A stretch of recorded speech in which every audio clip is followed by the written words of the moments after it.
Elon Musk has become something of a social media sensation over the past few years. Never before have we seen someone with his amount of money and clout sharing memes, criticizing trends, and interacting with followers just like any other celebrity. So when Musk began expressing frustrations with many of Twitter's policies, his followers gave him an intriguing proposition. Why not simply buy it? Hey there, and welcome back to High Value. Elon Musk is the richest man in the world, but he is not at all content to rest on his laurels and watch his bank accounts expand. Musk is a doer, and more than that, he seems to crave attention and validation for the things he does. You can see evidence of this in much of his decision-making over the years. Remember when he released the Tesla Model 3 series in 2017? The models were named the S, E, and X in that order. He only changed the E to 3 after a threat from Ford. Then there was his decision to go on Joe Rogan and smoke marijuana, turning himself into a meme and attracting millions more fans in the process. How about his decision to host SNL, his Iron Man 2 cameo, and his string of insane tweets that sent the price of his own stock plummeting several times over? Love him or hate him, Musk has established himself as the class clown of billionaires. And if you know anything about being a class clown, these people eventually have to keep one-upping themselves in order to get the same reaction. Which brings us to the Twitter deal. It started in March when Musk reached out to Twitter founder Jack Dorsey. Musk had been extremely critical of Twitter's policies with regard to restricting certain language and expressed interest in joining the board of directors. Over this period, Musk repeatedly styled himself a free speech absolutist, implying that he wouldn't ban any type of speech if he were in charge of social media. As was typical, Musk's contrarian positioning delighted his ravenous fans, many of whom began tweeting that he should just buy Twitter and run it his way. On April 4th, Musk bought a 9.2% stake in Twitter, around 73,500,000 shares. At the time, this was worth around $2.8 billion.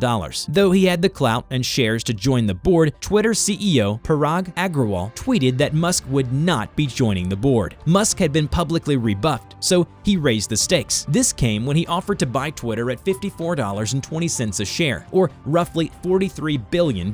This is known as a hostile takeover, and Twitter took defensive measures to prevent it. However, making an offering of this size comes with consequences. Specifically, it attracts the intervention of the SEC. They soon found out that Musk had zero equity partners for the takeover, something that's virtually unheard of in the business world. Then, in a shocking move, Twitter agreed to the deal, and Musk panicked. He put the deal on hold, using an investigation into spam and fake accounts as an excuse. He publicly tweet battled Agrawal about the topic, saying there were likely 20% bots on the platform. By May 17th, he'd announced that the deal could not move forward. Unfortunately, you can't do that. In June, Twitter sued Musk to enforce the deal while Musk repeatedly tried to back out, using lack of full disclosure as his reasoning. On September 13th, Twitter shareholders voted to approve Musk's purchase at the original price. Musk was stuck, and on October 26th, he changed his Twitter bio to Chief Twit, and in true Elon fashion, posted a photo of himself walking into Twitter headquarters carrying a sink so that his fans and detractors could let that sink in. So what does all this tell us? Does Elon Musk seem like someone who actually wanted to buy Twitter, or does he seem like someone who continuously upped his rhetoric without realizing that there were legal implications to what he was saying? If you look at the timeline we've just laid out and compare it to what we know about Musk's past attention-craving behavior, it becomes clear that he only bought Twitter because he had tweeted himself into a corner. His desire for attention and validation forced him to keep one-upping himself. Unfortunately, he didn't know there were real legal implications to doing so. If you need further evidence, consider one of Musk's very first moves as CEO was to fire Parag Agrawal, who had originally denied him a position on the board. Now, it's possible Musk's tenure at Twitter will end up a rousing success, but love him or hate him, there's simply no denying that his offer was a bluff, and that bluff was called. Musk's need for attention caused him to lose this battle, but given his unlimited resources and penchant for innovation, he may yet win the war. Well, there you have it, the real reason Elon Musk bought Twitter. If you enjoyed this video, please hit the like button and subscribe to the channel so you don't miss any of our content. Thank you very much for watching.